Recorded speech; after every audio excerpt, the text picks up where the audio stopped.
students, myself Neeraj Gupta, science teacher. Today I am going to teach you chapter 9, Force and Laws of Motion. Let us start. Force. A pull or push on any object is called force.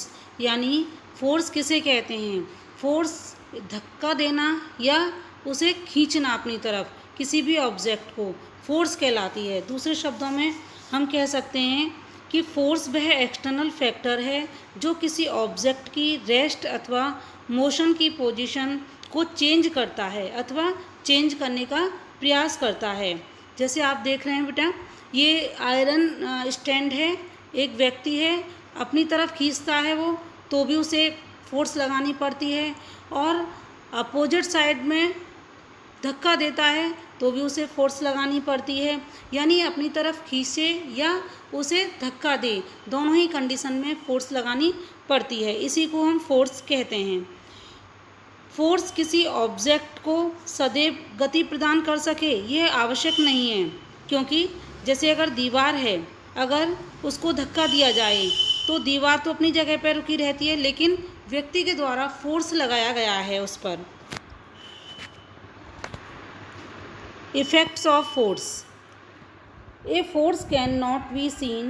A force can be judged only by the effects. A force can produce the following effects. यानी force को हम देख नहीं सकते हैं, सिर्फ क्या कर सकते हैं? जज कर सकते हैं।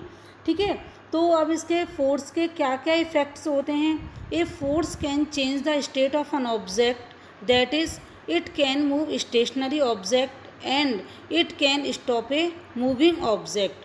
फोर्स जो होती है किसी ऑब्जेक्ट की मूविंग स्टेशनरी बॉडी को स्टॉप कर सकती है, और जो स्टॉप ऑब्जेक्ट होता है उसे मूविंग पोजीशन में ला सकती है। जैसे आप इस पिक्चर में देख रहे हो कि एक बॉल को किक कर रहा है, तो रेस्ट की पोजीशन में थी पहले तो बॉल, फिर क्या हुआ, वो मूव करने लगी, और मूविंग बॉल को एक प्लेयर उसे कैच करता है, तो जो मूविंग पोजीशन थी उसकी वो रेस्ट की पोजीशन में आ गई। सेकंड है, ए force can change the shape और साइज ऑफ एन ऑब्जेक्ट। यानी जो फोर्स है किसी भी ऑब्जेक्ट की शेप को भी चेंज कर सकती है और साइज को भी चेंज कर सकती है। If you stretched a spring then the shape and size of spring changes. यानी एक स्प्रिंग है, अगर हम उसे दोनों साइड से खींचते हैं तो क्या होगा, उसकी शेप भी चेंज हो जाएगी और साइज भी चेंज हो जाएगा। A force can change the direction of an object. If you kick a moving ball it can change the direction. यानी फोर्स जो है वो क्या कर सकती है, मूविंग बॉल की डायरेक्शन को चेंज कर सकती है। कैसे करेगी? क्रिकेट के खेल में आपने देखा होगा कि बैट्समैन अपने बैट से फोर्स लगाकर बॉल को किसी भी डायरेक्शन में मोड़ सकता है। ए force can change the speed of an object. Force के द्वारा किसी ऑब्जेक्ट की स्पीड को भी रोका जा सकता है, चेंज करी जा सकती है speed. While riding a bicycle the application of brakes and reduce its speed. आपने देखा होगा कि कभी आप साइकिल पर जाते हो तो ब्रेकर जब आते हैं, हम स्पीड से जा रहे हैं, और जब ब्रेकर आते हैं तो क्या होता है कि जो स्पीड है बाइसिकल की वो स्लो हो जाती है। तो इसलिए हम कह सकते हैं कि force can change the speed of an object. अब आता है टाइप्स ऑफ फोर्स। दो प्रकार की फोर्स होती है। नंबर 1 बैलेंस्ड फोर्स और सेकंड है अनबैलेंस्ड फोर्स। तो सबसे पहले हम बैलेंस्ड फोर्स के बारे में बताएंगे कि बैलेंस्ड फोर्स क्या है। If the resultant of all the forces acting on a object is zero the force are called balanced force. If balanced force are applied on the object will continue to remain in its state of rest or of uniform motion. Means जब किसी वस्तु पर एक साथ कई बल कार्य कर रहे हों तब उनका जो परिणामी बल होता है, जो उनका रिजल्टेंट होता है वो कैसा होगा, शून्य होगा, और उसी फोर्स को हम बैलेंस फोर्स कहते हैं।